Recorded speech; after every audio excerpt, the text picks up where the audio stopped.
존 뉴턴은 영국 런던 태상의 목사입니다.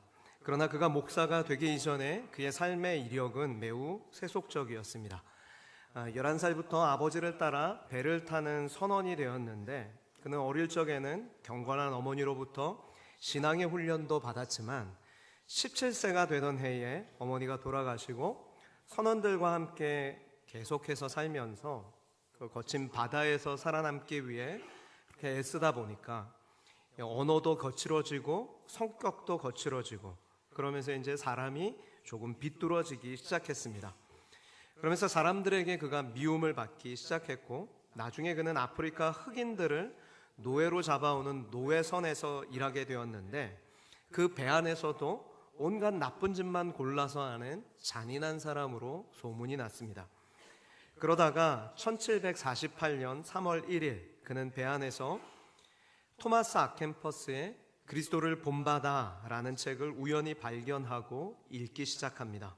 그리고 그 책을 읽던 중에 하나님께서 그의 영혼 깊은 곳에 잠자고 있던 어머니의 찬송 소리와 기도 소리가 생각나게 하셨고, 그는 그 자리에서 눈물을 흘리며 하나님께 회개하게 됩니다. 그렇게 하나님 앞에 회개하고 목회자의 길을 걷던 중에 여러분이 잘 아는 찬송가 305장, 나 같은 죄인 살리신 그 은혜 놀라워 잃었던 생명 찾았고 광명을 얻었네 라는 그 찬송을 지어 부르게 된 것입니다. 인생의 가장 밑바닥에서 흉악한 죄인으로 살던 자신을 건져주신 하나님의 은혜가 얼마나 놀랍고 감사한지, 그 은혜의 마음을 잘 담은 찬송시이기 때문에 오늘날에도 이 찬송가 305장은 우리 그 찬양을 부르는 성도들의 마음을 울려줍니다. 오늘 본문에도 이와 같이 하나님의 큰 은혜를 받은 성도들의 이야기가 나옵니다. 그럼 그들은 사도들이 큰 권능으로 예수의 부활을 증거했을 때 아주 놀라운 은혜를 받게 되었습니다. 여러분, 그런데 우리가 여기서 주목해야 할 사실이 있습니다. 예수님의 죽으심과 십자가의 죽으심과 그 부활이 없으면 우리에게는 은혜가 있을 수 있습니까? 없습니까? 없다는 사실입니다. 주님이 나의 죄를 대신 짊어지고 십자가에 죽으셨고 장사 지낸 바 되었다가 사흘 만에 다시 살아나셨기 때문에 우리에게 하나님의 은혜가 임한 것입니다. 우리가 하나님께 받은 은혜는 이 구원의 은혜만이 아닙니다. 성경은 우리에게 모태에서 나를 지으신 분도 하나님이시다, 시편 139편 13절 말씀입니다. 하나님께서 여러분을 모태에서 지으셨습니다. 그리고 시편 17편 6절 말씀, 나의 걸음이 실족하지 않도록 굳게 지켜주시는 분도 하나님이시다. 그리고 유다서 1장 24절, 능히 우리를 보호하사 거침이 없게 하시는 분도 하나님이시라고 말씀합니다. 천국 가는 그날까지 주님의 선하심과 인자하심이 반드시 따르고 우리를 인도해 주실 것이라고 시편 23편 6절에서는 말씀합니다. 여러분, 우리가 이렇게 하나님의 은혜를 헤아려 보면 말할 수 없는 그 하나님의 은혜가 나에게도 임했다라는 사실을 새삼 발견하게 됩니다. 그렇다면 과연 하나님의 은혜를 받은 자의 모습이 어떠해야 합니까? 성경은 은혜 받은 자와 은혜 받지 못한 자의 삶이 다르다고 말씀하십니다. 우리가 정말 하나님의 은혜를 받았다면 지금 내 삶의 모습이 믿지 않는 사람의 삶과는 이렇게 달라야 한다는 것이죠. 그리고 과연 그렇게 다른 점이 있는가? 오늘 이 시간을 통해서 좀 점검해 보길 원합니다. 오늘 본문은 우리에게 진짜 은혜 받은 사람의 삶이 어떻게 달라지는가를 가르쳐 주고 있습니다. 만약 본문의 말씀이 나와 상관이 없다면 나는 여전히 하나님의 은혜로 살지 않고 내 자아를 앞세우며 사는 종교 생활을 하고 있다는 증거인 것입니다. 자, 그러면 하나님의 은혜를 받은 사람이 어떻게 살아야 합니까? 본문을 통해서 세 가지로 정리하길 원합니다. 첫째로, 은혜 받은 사람은 하나 되기를 힘씁니다. 32절 말씀을 보십시오. 믿는 무리가 한 마음과 한 뜻이 되어 라고 말씀합니다. 여러분, 이것이 쉬운 일이 아닙니다. 왜 쉽지 않냐면 우리가 부부간에도 결혼해서 한 마음으로 살기가 쉬우시던가요? 쉽지 않습니다. 특별히 물질의 문제에 있어서 한 마음이 된다는 건 더 어렵습니다. 아내는 자녀 교육을 위해서 써야 된다라고 얘기하고, 남편은 자동차가 낡았으니 자동차 바꿔야 된다 이러고 이제 마음이 잘 맞지 않는 거죠. 그래도 두세 사람이면 마음을 좀 맞추며 사는데, 여기서 믿는 무리, 누가 한 마음 한 뜻이 되었다고 해요? 믿는 무리라고 하는데, 그럼 그 숫자를 좀 유추해 보길 원하는데, 적어도 10,000명 이상의 성도들이 한 마음 한 뜻이 된 것입니다. 사도행전 2장 41절 보면 베드로가 첫 설교를 했을 때 믿고 회심한 사람의 숫자가 3,000명이라고 얘기하죠. 그리고 2장 47절에 보면 주께서 구원받는 사람을 날마다 더하게 하시니라. 그러니까 날마다 더했는데 얼마나 더해진지 모르겠어요. 그리고 그렇게 날마다 구원받는 숫자가 더해지면서 며칠이 지나고 4장 4절에서 안전뱅이를 고침받은 그 사건 이후에 베드로가 설교하는데, 그 설교를 듣고서 남자만 5,000명이 예수 믿고 구원을 얻었다고 하죠. 그러니까 8,000에다가 믿는 사람의 숫자가 날마다 더한 숫자가 있어요. 몇 명인지 잘 몰라요. 그런데 4장 4절에 남자만 5,000명이라고 그랬으니까 그 옆에 있던 뭐 여자도 있고 아내도 있고 뭐 자식들도 있다 그러면 이 숫자를 합해서 보면 최소한 10,000명 이상은 된다라고 우리가 짐작할 수 있습니다. 그런데 이 많은 성도의 마음이 한 마음이 됐다는 거예요. 두 사람도 아니고 10,000명이 넘는 이 많은 성도가 한 마음이 되었습니다. 어떻게 이런 일이 가능하겠습니까? 야, 이제 우리는 이거 할 거야, 마음 합쳐, 이런다고 되는 거 아니잖아요. 이 공동체가 말씀의 공동체, 성령의 공동체이기 때문에 가능한 일입니다. 빌립보서 2장 5절에 보면 너희 안에 이 마음을 품으라 곧 그리스도 예수의 마음이니 라고 말씀하세요. 성령이 임하시자 예수님의 마음을 그들이 품기 시작하고, 그러면 우리가 어떤 일을 함에 있어서 한 마음이 되는 거예요. 그들의 하나됨은 획일적인 하나됨이 아닙니다. 획일적인 하나됨이란 쉽게 말해서 이런 거죠. 야, 아무 생각하지 말고 시키는 대로 해. 이거는 획일적인 하나됨이에요. 이런 위험성은 세상적으로 공산주의에 나타났고 종교적으로는 이단들에게서 나타나는 현상입니다. 오늘 본문의 말씀처럼 부의 불균형이 해소되는 역사가 이 공산주의자들에게도 있었습니까? 없었습니까? 없었죠? 결과적으로는 없었어요. 그런데 불균형을 해소하고자 노력했어요. 그렇게 해소하고자 해서 공산주의를 만든 거예요. 사회주의를 만든 거예요. 모두가 평등한 세상을 만들어 보자 해서 그들이 어떻게 합니까? 부자의 재산을 강제로 뺏어서 가난한 자들에게 나누어 주자고 주장합니다. 그러면서 강압적이고 폭력적인 방법을 씁니다. 그러나 그 과정에서 그 결과로 나타난 것이 공산당원들의 배만 불리는 또 다른 부조리가 나왔다는 것을 우리는 잘 알고 있습니다. 이단 사이비 역시 획일적인 하나됨을 강조합니다. JMS 정명석이나 신천지 이만희 같은 자들을 교주라고 부르면서 그들을 1인을 신격화해서 1인 숭배 체제를 가지고 견고하게 형성하는 게 이단과 사이비의 특징입니다. 그래서 그 사이비 교주를 중심으로 엘리트 의식을 형성해서 주변 사람들을 만들고 신자들을 쇠뇌시켜서 통제해서 획일적인 하나됨을 만드는 것이 이 이단 사이비가 하는 일이죠.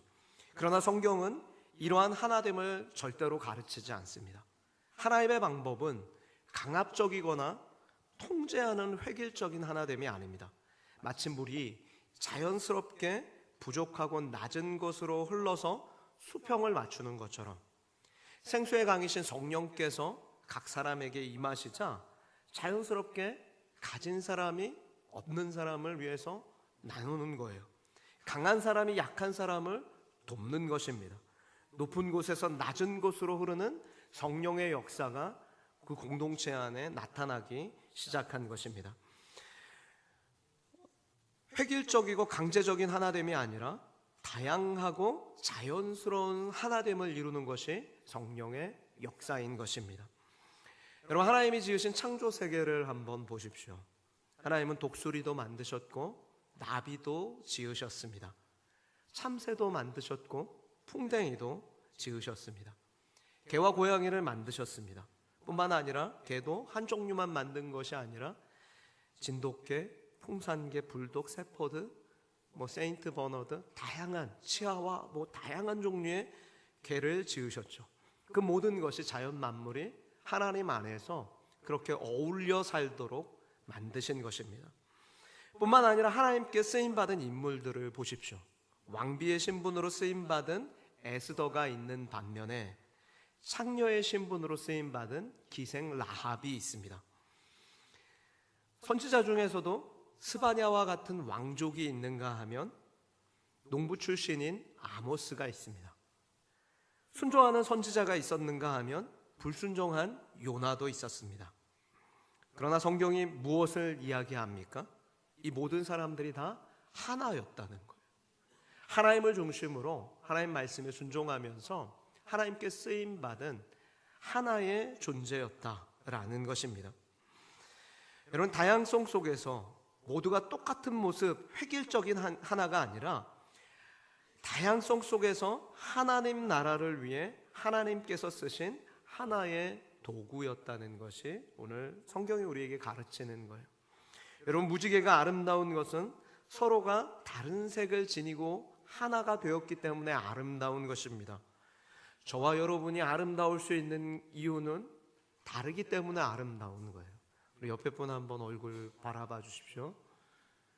네, 다르게 생기셨죠? 성격도 다르시죠? 네, 다르기 때문에 아름다운 거예요. 우리가 다른데 그리스도의 몸인 지체를 이루기 때문에 아름다운 것입니다. 우리가 하나님의 은혜를 깊이 체험하면 서로의 다름을 인정해 주면서도 예수 그리스도의 몸으로서 온전히 하나됨을 이룰 수 있습니다. 우리 지난 설교 시간에도 깍두기냐 배추김치냐 얘기했었잖아요. 다르지만 괜찮아요. 비본질적인 부분에 있어서는 얼마든지 다를 수 있는 거예요. 그러나 그 다름을 통해서 온전한 조화를 이룰 때, 하모니를 이룰 때, 그때 그런 아름다운 우리가 음색을 내게 되는 거죠. 신혼부부가 결혼을 하면 반드시 불협화음을 내게 됩니다. 왜죠? 아직 조율되지 않았기 때문에, 자기의 성격을 그대로 주장하기 때문에 이게 조율되지 않아서 불협화음을 내요. 그러나 우리가 그 음색을 기준음에 맞춰서 줄을 조율하기 시작하면, 그리고 코드를 잡으면 아름다운 화음을 내기 시작하죠. 우리의 기준음은 예수 그리스도밖에 없습니다. 하나님의 말씀밖에 없는 거예요. 우리가 그 기준음에 맞춰서 우리가 각자의 소리를 내게 될 때, 그럴 때 교회는 온전한 몸을 이루게 되고 하나됨을 이루게 되는 것이죠. 그래서 바울이 교회가 그리스도의 몸으로서 한 성령으로 세례를 받아 한 몸이 되었다라고 말씀하세요. 우리 교회 안에서 어떤 분은 귀의 역할을 하고, 어떤 분은 손의 역할을 하고, 어떤 분은 아무 의미 없어 보이는 요 속눈썹의 역할을 하는데, 사실 이 속눈썹이 얼마나 중요한지 아시죠? 땀이 나면 그 땀이 이 속눈썹 때문에 옆으로 흘러요. 없으면 눈 시력을 버리게 되는 거죠. 각자 다른 역할을 우리가 하게 되는 것입니다. 우리 고린도전서 12장 13절 말씀 우리 같이 한번 읽어보겠습니다. 시작. 우리가 유대인이나 헬라인이나 종이나 자유인이나 다 한 성령으로 세례를 받아 한 몸이 되었고 또 다 한 성령을 마시게 하셨느니라. 아멘. 우리가 한 성령으로 세례를 받아 한 성령을 마셨기 때문에 우리가 한 몸이 되었습니다. 그러므로 교회 안에는 인간적인 담이 없다는 거예요. 구분이 없습니다. 인종도, 민족도, 지역도, 신분도, 문화도, 그 어떤 것도 성도와 성도를 구분하는 담이 되지 않는 것입니다. 성령 안에서 모두 성도는 동일한 자격으로 한 몸이 되는 것입니다. 우리나라의 금산교회라는 아주 오래된, 지금은 천연 기념물처럼 이렇게 지정된 역사적으로 아주 중요한 교회가 있습니다. 금산교회라고. 그 교회에서 1908년에 처음 장로 선출 피택 투표를 합니다. 두 사람의 이 후보자가 나왔습니다. 그 두 사람의 후보자가 이름이 이제 조덕삼이라는 분이고, 한 분은 이자익이라는 분인데, 이 두 분의 관계가 재미있습니다. 이 조덕삼은 지주로서 양반 가문의 부호였고, 그리고 이자익은 그 집에서 머슴으로 일하는 그 사람이었습니다. 거상이자 지주였던 이 조덕삼은 사람들에게 존경받는 인물이었습니다. 금산교회의 운영에 많은 후원을 하고 있었는데, 왜냐하면 그가 이자익보다도 15살이나 많았고, 또 금산교회 설립자였고, 인격적으로나 신앙적으로 그 성도들에게 존경을 받는 인물이었습니다. 그런데 이 1908년 이 장로 피택 선거에서 누가 선출되었겠습니까? 이 조덕삼이라는 양반이 선출됐을까요? 아니면 이자익이라는 그 집에서 일하는 머슴이 선출되었을까요? 네, 여러분이 너무 머리가 좋으셔서 맞습니다. 이자익이 선출이 된 것입니다. 주인이 떨어지고 장로가 된 것은 굉장히 놀랄 만한 사건입니다. 교회는 그렇게 신분의 철폐가 이루어지는, 차별이 없는. 그런데 이 조덕삼이라는 분이 뭐라고 얘기했어요? 사람들에게 미움받는 분이라 그랬어요? 아니면 존경받는 분이라 그랬어요? 존경받는 분인데도 장로가 안 되신 거예요. 그런데 이분이 장로가 안 됐을 때 뭐라고 말하냐면 이렇게 말씀하십니다. 우리 금산교회 교인들은 참으로 훌륭한 일을 해내셨습니다. 저희 집에서 일하고 있는 이자익 영수는, 여기서 영수가 뭐를 얘기하냐면요, 미조직 교회에서 교회를 인도하는 임시 직분을 얘기하는 거예요. 그러니까 교회 안에 리더였다는 거예요, 이 이자익이라는 분이. 그러니까 저희 집에서 일하고 있는 이자익 영수는 저보다 신앙의 열의가 대단한 분입니다. 나는 하나님의 뜻을 겸허히 받들어 이자익 장로를 잘 받들고 더욱 교회를 잘 섬기겠습니다 라고 말씀합니다. 굉장히 훌륭하시죠? 이런 역사가 있는 거예요. 한국교회가 이런 아주 아름다운 역사가 있던 교회입니다. 그리고 집에서 돌아와서는 이 두 사람이 주인과 머슴의 관계가 되지만, 교회 안에서는 장로와 평신도로서 서로 믿음으로 겸허히 섬기며 사는 것입니다. 그렇게 직분을 최선을 다하고 평신도로 열심히 섬기던 이 조덕삼 이 성도는 후일에 사제를 털어서 유광학교를 세워서 그 유광학교를 통해서 후진을 양성하는 일에 매진하는데, 그 후에 이자익의 목회를 위해서 평양신학교로 그렇게 유학을 보냅니다. 학비 전액을 지원해서. 그리고 1910년에 이 조덕삼이 장로로 피택되었을 때에 이자익을 목사로 초빙해서 금산교회의 담임 목사와 장로로 섬기는 그런 아름다운 전통이 우리 한국교회에 있었습니다. 사랑하는 여러분, 이것이 무엇을 의미합니까? 교회 안에서는 은혜를 받으면 온전한 하나됨을 이룬다. 신분도 인종도 민족도 문화도 그 어떤 것도 성도와 성도를 구분하는 담이 될 수 없다. 온전한 하나됨을 이룰 수 있는 거예요. 나이가 어리다고 너는 아니야 이렇게 말할 수 없다는 거죠. 온전한 하나됨을 이루는 거예요. 지중해 연안 우리 고린도라는 그곳이 아가야의 수도였습니다. 무역과 상업의 중심지였는데 정말 다양한 문화와 지역과 인종의 사람들이 그 해상 무역이 발달하다 보니까 그 고린도라는 그 도시에 몰려들었습니다. 그 중에는 자유인이 있고 종이 있고 헬라어를 쓰는 사람이 있고 히브리어를 쓰는 사람이 있고 피부색과 출신과 고향이 다 다릅니다. 여러분, 그런데 이러한 차이가 여러분 인간적으로 어떤 감정을 일으킵니까? 어떤 사람에게는 우월감을 줘요. 그리고 어떤 사람에게는 열등감을 불러일으킵니다. 그리고 이러한 감정이 사람에게 생기면 어떤 결과를 초래합니까? 서로 간에 단절을 일으킵니다. 넘을 수 없는 장벽이 되는 것입니다. 그리고 이것이 사회가, 세상이 우리에게 이렇게 갖는 사회적 구조입니다. 그래서 사회 안에서는 어떤 출신 지역 성분이냐, 어떤 대학을 나왔냐, 우리나라는 뭐 어떤 대학 나왔냐죠. 그런 걸로 인해서 이런 어떤 우월감과 열등감이 있고 그것이 사회적 구조에 반영이 되는 세상입니다.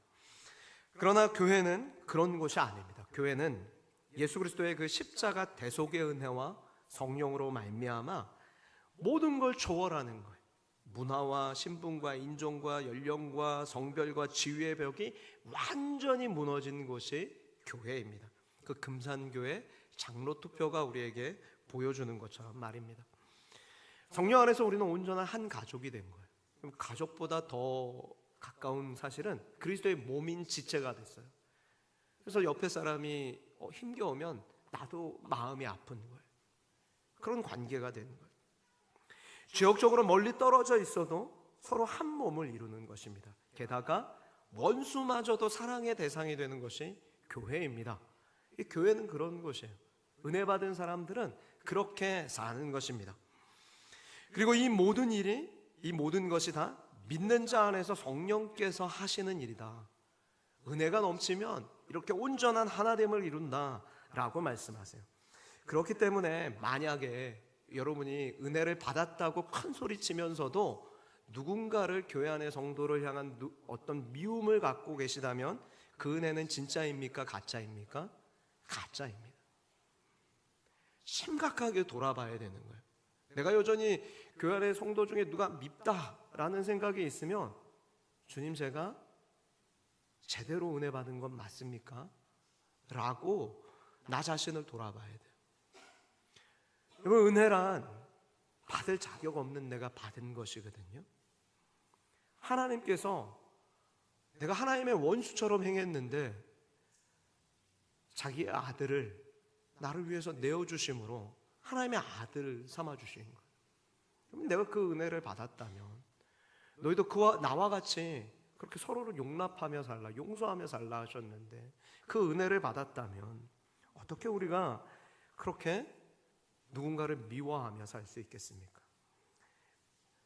은혜는 그 사람 안에 성령께서 계시고 성령께서 그 은혜를 생수의 강처럼 흘러넘치게 하신다면, 그 은혜를 받았다면 반드시 그 은혜는 낮은 곳으로 흘러가고 약한 곳으로 흘러들어가서 그를 품고 기도하게 만들고 사랑하며 살려내는 역사가 일어나게 되는 것입니다. 저와 여러분이 그런 생수의 강과 같은 하나님의 은혜를 받았기 때문에 오늘도 내게 붙여주신 성도를 사랑하고 가족들을 사랑하고 온전히 하나님을 힘쓰는 그런 복된 그런 주님의 제자들이 되기를 축복합니다. 두 번째로는 은혜 받은 사람의 특징이 삶의 변화가 있다는 것입니다. 여러분, 다르게 말하면 믿음에 반드시 행동이 따르게 되어 있습니다. 33절에서 35절 말씀에 보면 여기 믿는 무리를 소개하죠. 그런데 이 믿는 무리의 삶이 어떻게 변화되었다고 말씀합니까? 신앙인으로서는 바랄 수 있는 가장 이상적인 모습이 가슴 뭉클하게 여기에 기록되어 있는 것입니다. 우리 33절에서 35절 말씀 같이 한 번 더 읽어보겠습니다. 시작. 사도들이 큰 권능으로 주 예수의 부활을 증언하니 우리가 큰 은혜를 받아 그 중에 가난한 사람이 없으니 이는 밭과 집 있는 자는 팔아 그 판 것을 값을 가져다가 사도들의 발 앞에 두매 그들이 각 사람의 필요를 따라 나누어 줌이라. 아멘. 여러분, 삶의 변화가, 이들의 변화가 보이십니까? 믿음이 있고 그 믿음에 따른 행동이 있습니다. 심지어 경제활동까지도 신앙의 지배를 받고 있는 거예요. 다르게 말하면 물질관이 변화된 것입니다. 인생관이 바뀌었을 뿐만 아니라 물질관이 바뀐 거예요. 여러분, 이 시대의 사람들이 얼마나 물질의 노예로 살고 있습니까? 사람들은 돈을 하나님처럼 생각합니다. 그래서 물질 만능주의라는 단어가 나온 이유가 사람들이 물질이면 모든 게 다 해결된다고 물질을 하나님처럼 생각하기 때문에 이 단어가 나온 거예요. 2021년 퓨 리서치라는 미국 설문조사 기관에서 전 세계인을 대상으로 나의 삶을 가치 있게 만드는, 의미 있게 만드는 가치가 무엇입니까? 라는 질문을 했습니다. 17개국에 19,000명에게 이 설문을 조사했는데 이 17개 나라 중에 대한민국도 포함되어 있습니다. 그런데 이 17개 나라 중에서 14개 나라가 가족이 내 삶에 가장 큰 의미가 있습니다. 부모, 형제, 자녀와의 화목한 관계, 함께 지내는 즐거움, 자녀에게 더 나은 세상을 물려주고 싶은 마음, 이런 것들이 저에게는 삶의 의미가 있고 가치 있는 것입니다 라고 이야기를 했어요. 14개의 나라의 사람들이 1등으로 가족을 이야기하는 거예요. 3나라가 빠졌죠. 그 중에 하나가 스페인입니다. 스페인은 건강을 뽑았습니다. 대만은 사회를 뽑았어요. 사회가 중요하다. 대만은 껌 하나를 뱉어도 벌금이 어마어마하게 이렇게 그거 하는 나라죠. 그죠? 그렇게 뽑혔어요. 그러면 한국은, 그 설문에 응답한 한국은 무엇을 1위로 꼽았을까요? 유일하게 물질적 풍요를 꼽았습니다. 쉽게 말해서 돈이 내 삶을 의미 있게 만드는 것입니다. 가치 있는 것입니다 라고 꼽았어요. 여러분, 충격 받으셨죠? 동방예의지국인데 우리가. 그런데 이제 요 설문조사를 가지고 요즘에 유튜버들이 왜 그랬을까 하면서 막 많이 뭔가를 양성하더라고요. 그래서 제가 너무 궁금했어요. 이 신문을 그래서 좀 찾아봤는데, 신문에 보니까 이렇게 나옵니다. 우리 대한민국, 한국이 1위로 꼽은 게 물질적 풍요였는데 2위는 건강이고 3위가 가족이었습니다. 설문 결과만 보면 가족보다 물질의 풍요를 가장 삶에 큰 의미로 여긴다는 결과가 충격적이지만 비율을 놓고 보면 큰 차이가 나지 않아요. 19%가 이제 물질의 풍요입니다 꼽았고, 17%가 건강입니다 라고 뽑았고, 16%가 가족입니다 라고 뽑았습니다. 그러니까 뭐 2%, 3% 이제 아주 근소한 차이인 거예요. 그런데 왜 물질의 풍요를 가장 큰 가치로 뽑았습니까? 라고 질문자들에게 묻자 이 질문자들이 이유를 낸 것이, 돈이 있어야 먹고 살 수 있으니까 내 집 마련을 위해서, 가족을 부양하기 위해서, 부채를 상환하기 위해서, 여행 같은 여가 활동을 위해서라고 꼽았습니다. 결국 한국인들이 물질의 풍요를 삶의 우선순위로, 의미로 꼽은 이유는 먹고 사는 생계의 문제가 달려 있었던 것입니다. 자본주의 사회에서 어떻게 보면 물질이 우리를 움직이는 것 같이 우리가 착각할 수 있습니다. 그래서 사람들은 한 푼이라도 더 벌려고 아둥바둥 삽니다. 물질을 제일 귀한 것으로 여깁니다. 누구든지 자기 물건이 아깝고 자기 것을 가장 소중히 여기며 삽니다.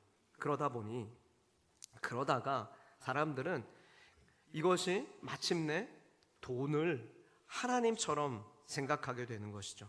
그래서 물질의 노예로 살게 되고, 그 결과 물질의 노예가 되면 어떤 삶이 발생하냐면 인생이 비참해지는 거예요. 개인이나 사회 안에 여러 문제가 발생하는 거죠. 우리가 심심치 않게 뉴스에 보는 건 돈 때문에 가정이 파탄 나는 것들을 우리가 보게 되는 거죠. 그런데 성령이 임하시면 이 가치관이 달라진다는 거예요. 오늘 성경이 그것을 이야기하는 것입니다. 성령이 임하시고 주께서 내게 베푸신 그 은혜가 얼마나 큰지를 알게 되자 인생관이 바뀌고 물질관이 바뀌는 거예요. 그래서 그전에는 돈돈하던 사람들이 이제는 사람의 필요가 눈에 띄기 시작하고, 그래서 내가 이거 좋아해서 막 쌓아놨던 물건들이 있는데, 쓰지 않는 그런 물건들이 있는데 저기 보니까 저 사람의 필요한 거예요 그게. 그러면 이제 그것을 가져다가 나누기 시작하는 그런 역사가 일어나게 된 것입니다. 그래서 그 결과 34절, 오늘 본문 34절을 보면 뭐라고 얘기합니까? 그 중에 가난한 사람이 없으니 라고 말씀해요. 마치 물이 낮은 곳으로 흘러가서 수평을 맞춘 것처럼 가난한 사람이 없게 되는 기적 같은 일이 벌어진 것입니다. 그런데 당시 이 교회에서 이 일이 어떻게 일어난 것입니까? 여러분, 사도들이 사회 참여나 구제를 해야 합니다라고 성도들에게 설교를 해서 이 일이 일어난 것입니까? 그렇지 않습니다. 오늘 성경에 보면 뭐라고 이야기를 합니까? 오히려 사도들이 큰 권능으로 주 예수의 부활을 증언했을 때 우리가 큰 은혜를 받고 그 결과 자발적으로 구제가 일어나기 시작한 것입니다. 여러분 여기서 우리는 아주 중요한 한 가지 원리를 발견하게 됩니다. 그것이 뭐냐면 물질 문제의 근본적인 해결책이 영적인 문제를 푸는 것에 달려 있다는 거예요. 여러분, 경제적으로 어렵다 그래서 돈을 쫓아다니고 물질에서 해답을 찾고자 하는 사람은 거기에 답이 없다는 사실을 기억해야 합니다. 거기서 답을 얻을 수 없어요. 물질을 쫓는다고 물질이 얻어지는 게 아니에요. 그것이 해답이 아니라는 거예요. 오히려 광야에서 만나와 메추라기를 내리시고 우리에게 일용할 양식을 주시는 그 하나님께로 나아가서 기도하면서 영적인 문제를 해결받을 때 우리의 삶의 문제들을, 여러분이 그토록 애쓰며 고생하는 그 문제들에 저절로 해결되는 것들을 발견하게 될 것입니다. 예수님께서 뭐라고 말씀하셨냐면요, 드레핑 백합화를 보라. 실도 만들지 않고 짜지도 않는다. 그러나 내가 너희에게 말하노니 솔로몬의 모든 영광으로 입은 것이 이 꽃 하나만큼 훌륭하지 못하다. 그렇게 말씀하셨어요. 이 무슨 말씀이에요? 이 말씀 왜 하셨나요? 오늘 이따가 내일 아궁이에 던져지는 그 들불도 하나님이 이렇게 입히시거든. 하물며 너희일까 보냐. 하나님 말씀. 하나님께서 우리에게 원하시는 건 우리가 영적으로 하나님과의 관계가 분명하게 이렇게 세워질 때, 정립될 때 우리의 삶에서 여러분이 눈물로 씨를 뿌리는 것들이 아름다운 열매로 비로소 맺히게 된다는 것을 말씀하고 있는 것입니다. 여러분, 물질의 문제는 근본적인 해결책은 영적인 문제를 푸는 데 있습니다. 하나님이 오늘 우리가 주님의 그 십자가 죽으심과 부활의 은혜를 제대로 알고 그 앞에서 믿음으로 그 은혜 가운데 응답하며 살기를 바라시는 것입니다. 성령이 임하고 큰 은혜를 받은 무리 중에 한 사람이 돼서 여러분의 인생관과 물질관이 바뀌기를 원하시는 거예요. 그래서 우리 안에 도움이 필요한 자들을 돕고 교회를 더욱 건강하게 세우기 위해서 너가 해라가 아니라 내가 그 일을 감당하기를 원하시는 것입니다. 모두가 하나님께서 내게 맡기신 달란트라는 것을 알고 물질뿐만 아니라 시간과 재능과 섬김과 모든 소유가 내 것이 아니라 하나님께서 내게 맡겨주신 달란트라는 걸 알고 나 자신만을 위해서가 아니라 하나님께서 내게 맡기신 가정과 교회와 주님의 영광을 위해서 그렇게 가난한 사람들을 위해 흘려보내길 원하시는 것입니다. 저와 여러분에게 그런 은혜 받은 자다운 삶의 변화가 일어나기를 축복합니다. 세 번째로 은혜 받은 사람의 특징은 이기심이 사라진다는 것입니다. 여러분, 32절 말씀을 보십시오. 믿는 무리가 한 마음과 한 뜻이 되어 모든 물건을 서로 통용하고 자기 재물을 조금이라도 자기 것이라고 하는 이가 하나도 없더라 라고 말씀합니다. 그럼 이기심이 다 사라진 거예요. 욕심과 탐심이 없어진 것입니다.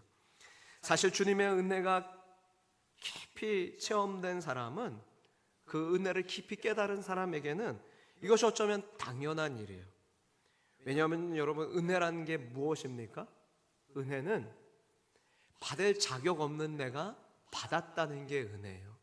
내 것이 아니라는 게 은혜입니다. 은혜가 임하자 자기 재물을 조금이라도 자기 것이라고 하는 이가 하나도 없더라. 내 것을 내 것이라고 하지 않는다. 이것을 다시 말해서 내게 있는 모든 것은 하나님이 내게 맡겨주신 것입니다 라는 의미입니다. 여러분, 정말로 여러분도 그렇게 고백하십니까? 여러분에게 있는 모든 것이 하나님께서 맡겨주신 것이라고 믿으십니까? 여기 오늘 초대교회 성도들처럼 자기 재물을 조금이라도 자기 것이라고 하지 않으십니까? 아닌가요? 내 건데? 제가 제자훈련을 요즘에 하다 보니까 제자훈련 교재를 쓰신 목사님께서 그 교회에서 이런 제자훈련을 하다가 이런 이야기를 초반에 하셨었던가 봐요. 근데 제가 그걸 보면서 저도 저희 교회 성도님들에게 한번 이걸 해보고 싶은 마음이 들었습니다. 자, 그걸 해보겠습니다. 지금 제가 하는 게 아니라 그분이 하셨던 걸 제가 한번 해보고 싶은 거예요. 뭐냐면, 여러분, 지갑을 한번 다 꺼내 보십시오. 갖고 오신 분, 지갑, 이렇게 지갑을 한번 갖고 오십시오. 거기에 돈이 얼마 들었는지 확인해 보십시오.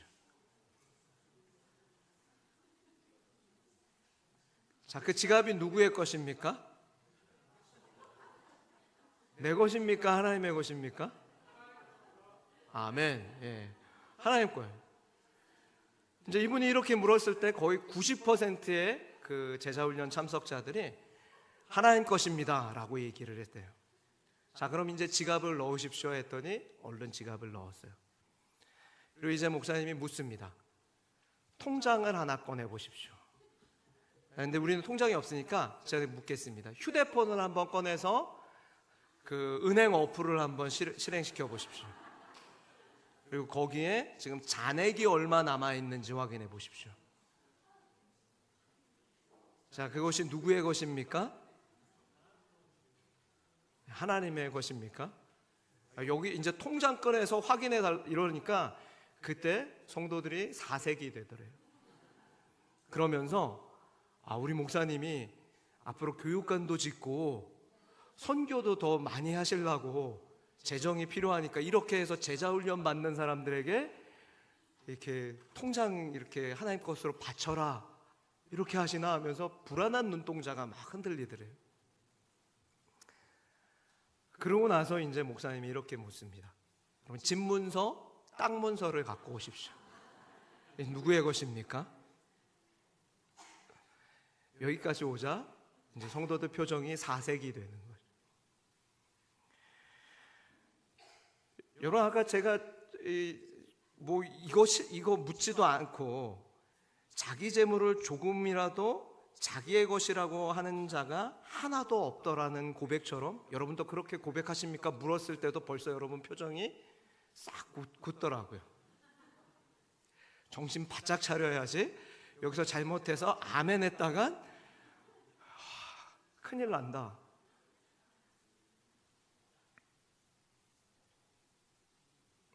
그런데 여러분, 제가 그분의 이야기를 들으면서 우리가 얼마나 정말 선하신 하나님에 대한 상이 왜곡되어 있는가를 깨달았습니다. 여러분, 우리가 왜 모든 물질이 하나님의 것입니다, 내 인생이 하나님의 것입니다라고 고백하기를 왜 주저합니까? 그렇게 고백하면 마치 하나님께서 그것을 다 빼앗아 갈 것처럼 착각하기 때문입니다. 하나님의 선하심을 의심하는 거예요. 하나님이 뭐가 부족하다고 여러분의 것을 빼앗아 가면서 그렇게 여러분을 괴롭게 하시겠어요? 하나님 그런 분 아니시잖아요. 그래서 오늘 예수님께서 누가복음 12장 27절 28절에 그런 얘기 하시는 이유가 있어요. 너희는 무엇을 먹을까 무엇을 마실까 하여 구하며 근심하지도 말아라. 이 모든 것은 세상 백성들이 구하는 거야. 너희 아버지께서는 너희에게 이것이 있어야 할 줄을 아시느니라. 그러면서 하늘에 있는 공중에 나는 새와 들에 핀 백합화를 봐라. 걔들이 길쌈도 아니하고 심지도 아니했는데, 그런데 그렇게 솔로몬의 영광보다 더 큰 아름다운 것들을 입고 먹고 살지 않냐. 하물며 너희일까 보냐. 그렇게 말씀하시는 거예요. 하나님 선하신 분이다 라고 말씀하는 거죠. 그 선하신 하나님의 은혜를 우리가 받은 자라면, 그러면 우리가 조금 전에도 말씀드렸지만 내게 있는 시간과 재능과 우리의 몸과 건강과 심지어 자녀들까지도 하나님께서 내게 맡겨주신, 내게 잘 관리하고 잘 그것을 그렇게 경영해서, 그래서 하나님 나라를 위해서 나누며 살라고 맡겨주신 것을 깨닫게 되는 거죠. 내 것이 아님을 깨닫고 이기심이 그러니까 사라지고 하나님의 마음에 있는 곳에 내 몸과 마음도 있게 되는 것입니다. 그래서 내 삶의 소유권이, 내 삶의 주인이 더 이상 내가 아니라 하나님께로 제자리를 찾게 되는 것입니다. 여러분은 여러분의 삶의 소유권과 여러분의 삶의 주인이 하나님이심을 믿으십니까? 그렇게 제자리 찾으셨습니까? 그렇다면 우리가 지갑 꺼내봐라 한다 그래서 두려워할 이유가 없는 거죠. 그렇다면 우리가 주님의 영광을 위해서 우리가 살게 되는 거예요. 여러분, 이사야 43장 7절 말씀에서 하나님께서 우리에게 이렇게 말씀하십니다. 내가 내 영광을 위하여 창조한 자를 오게 하라. 그를 내가 지었고 그를 내가 만들었느니라. 여러분, 이게 무슨 말입니까? 인간의 창조 목적이 하나님의 영광을 위해서라는 거예요. 그리고 계시록 4장 11절에서도 주를 기쁘시게 하려고 우리가 존재하며 창조되었다고 말씀합니다. 그러므로 우리가 하나님의 영광과 주님의 기쁨을 위해서 우리의 시간과 재능과 건강과 소유를 사용하며 살기 시작한다면 여러분의 마음속에 그토록 찾던 기쁨과 즐거움과 행복이 여러분 마음속에 임하게 될 줄 믿습니다. 그런데 우리가 이 모든 일을 할 때 한 가지 주의할 점이 있어요. 그것은 교회를 중심으로 여러분이 이 일을 행해야 합니다. 초대교회 성도들이 오늘 말씀해 보니까 구제하고 누군가의 필요를 채우기 위해서 어떻게 합니까? 사도들의 발 앞에 자신들의 재물을 가져다 주고 이제 사도들이 각 사람의 필요를 채우도록 하였습니다. 여러분, 이것이 성경적인 방법입니다. 누군가 구제하고 싶으면 교회에 헌금하고 교회를 통해서 그를 돕는 거예요. 여러분이 누군가를 구제하고 싶으면 당회에 이야기를 하는 거예요. 헌금하면서 이걸 꼭 그 사람을 좀 돕는 일에 쓰고 싶습니다. 그런데 교회의 이름으로, 예수 그리스도의 이름으로 그 일을 해주시면 좋겠습니다 라고 요청하는 거죠. 그러면 교회는 그것을 가지고 그분의 뜻대로 도와드리는 거예요. 여러분, 이게 중요한 이유가, 만약 우리가 직접 누군가를 구제한다고 생각해 보세요. 그러면 칭찬은 내가 받습니다. 내가 구제했기 때문에 내가 받죠. 그런데 그렇게 되면 시험 받는 일도 생기게 됩니다. 도움을 받던 사람이 주님을 바라보지 않고 누구에게 감사한 마음을 갖게 돼요? 나한테 감사한 마음을 갖게 되는 거예요. 내가 도왔기 때문에. 그러다 보면 처음에는 잘 시작했지만 나중에는 이것이 어려움에 빠지게 되는 문제들이 발생할 수 있는 거예요. 그러므로 내가 아니라 교회를 통해서 예수 그리스도의 이름으로 구제하고 섬기도록 하는 것이 지혜로운 방법입니다. 그리고 과거부터 우리 교회가 그 일을 잘 해오고 있었어요. 그래서 바라기는 이 귀한 전통을 잘 지켜나가면 좋겠습니다. 여러분, 말씀을 맺겠습니다. 종교개혁자 마틴 루터가 진정한 그리스도인, 참으로 은혜를 받은 자에게서는 세 가지 특징이 나타난다고 이야기했습니다. 먼저 가슴에서의 변화가 일어나고, 그 다음에는 정신의 변화가 일어나고, 마지막으로 지갑의 변화가 일어나야 된다고 했어요. 누군가의 말처럼 지갑이 회개해야 진짜 회개하는 거예요. 왜냐하면 예수님께서 물질이 있는 것에 내 마음이 있다. 너가 물질과 하나님을 겸하여 섬길 수 없다라고 말씀하셨기 때문이죠. 물질로 대표되는 삶의 주인이 하나님으로 바뀌는 역사가 일어나는 거예요. 정말 은혜를 깨달은 사람은, 은혜를 진짜 받은 사람은 그렇게 되는 것입니다. 그래서 제가 여러분에게 묻고 싶습니다. 당신은 주님의 십자가 죽으심과 부활을 통해 정말 말할 수 없는 하나님의 은혜를 받으셨습니까? 여러분 진짜 그렇게 받으셨나요? 그렇다면 성령의 하나 되게 하심을 힘써 지키셔야 합니다. 다양성을 인정하셔야 돼요. 다름을 인정하시되 둘이 어떻게 하면 몸된 교회를 잘 세울까 한 마음이 되셔야 합니다. 내가 생각했던 방법이 아니더라도 그가 생각했던 방법으로 그 일을 이루더라도 깍두기냐 배추김치냐 상관없이 그렇게 성도를 섬기고 하나님을 섬길 수 있는 길이라면, 그러면 하나 되기를 힘써야 하는 거예요. 물질과 인생관이 바뀌어서 삶의 변화가 나타나야 하는 것입니다. 그리고 무엇보다 우리 마음속의 이기심이 사라지고 주님의 기쁨과 영광을 위해 사는 존재가 되어야 하는 것입니다. 바라기는 그렇게 저와 여러분이 주님의 은혜를 정말 내게 주신 그 예수 그리스도의 그 십자가 죽으심과 부활의 은혜, 그것을 날마다 묵상하면서 그 은혜가 얼마나 큰가를 새삼스럽게 매일 아침마다 새롭게 깨달아서 그 은혜 받은 자답게 살아서 하나님의 영광을 위해 귀하게 쓰임받는 저와 여러분 되시기를 주님의 이름으로 축복합니다.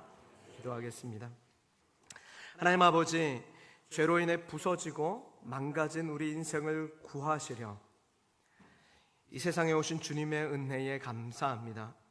우리에게 부어주신 성령의 은혜가 생수의 강처럼 흘러 넘쳐서 이기심을 버리고 서로 하나 되게 하시고, 우리에게 주신 재능과 물질과 시간과 몸과 모든 것을 주님의 영광을 위해 사용하는 아름다운 삶의 변화가 일어나게 하시니 감사합니다. 주님, 비록 마른 막대기와 같이 부족하고 연약한 우리들이지만 우리의 인생을 드리고 우리의 삶을 드려 주님의 기쁨과 영광을 위해 사용되기를 소망합니다. 주님, 그렇게 우리를 사용하여 주옵소서.